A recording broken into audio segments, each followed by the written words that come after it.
As soon as all the kings who were beyond the Jordan in the hill country and in the lowland all along the coast of the great sea toward Lebanon, the Hittites, the Amorites, the Canaanites, the Perizzites, the Hivites, and the Jebusites, heard of this, they gathered together as one to fight against Joshua and Israel. But when the inhabitants of Gibeon heard what Joshua had done to Jericho and to Ai, they on their part acted with cunning, and went and made ready provisions, and took worn-out sacks for their donkeys, and wineskins, worn out and torn and mended, with worn-out patched sandals on their feet, and worn-out clothes. And all their provisions were dry and crumbly. And they went to Joshua in the camp at Gilgal, and said to him and to the men of Israel, "We have come from a distant country, so now make a covenant with us." But the men of Israel said to the Hivites, "Perhaps you live among us, then how can we make a covenant with you?"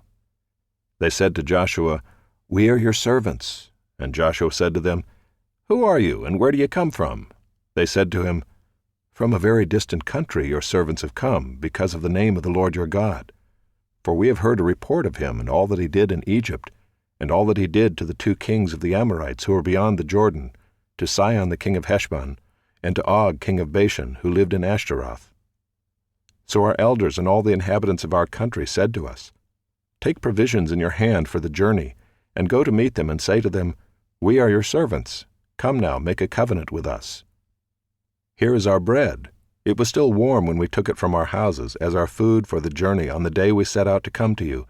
But now, behold, it is dry and crumbly.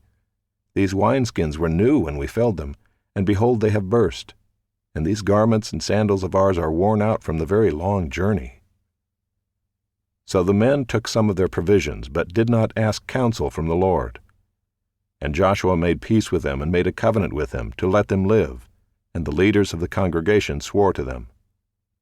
At the end of 3 days, after they had made a covenant with them, they heard that they were their neighbors, and that they lived among them. And the people of Israel set out and reached their cities on the 3rd day.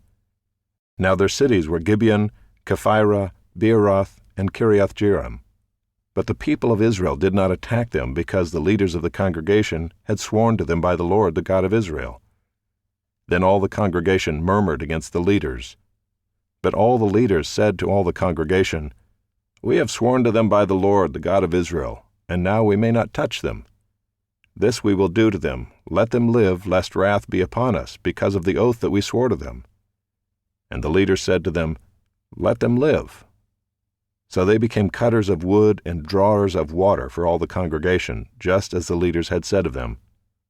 Joshua summoned them, and he said to them, "Why did you deceive us, saying, 'We are very far from you,' when you dwell among us?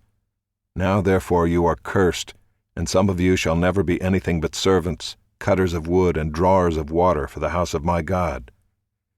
They answered Joshua, "Because it was told to your servants for a certainty that the Lord your God had commanded his servant Moses to give you all the land, and to destroy all the inhabitants of the land from before you. So we feared greatly for our lives because of you, and did this thing. And now behold, we are in your hand. Whatever seems good and right in your sight to do to us, do it." So he did this to them, and delivered them out of the hand of the people of Israel, and they did not kill them. But Joshua made them that day cutters of wood and drawers of water for the congregation and for the altar of the Lord, to this day, in the place that he should choose.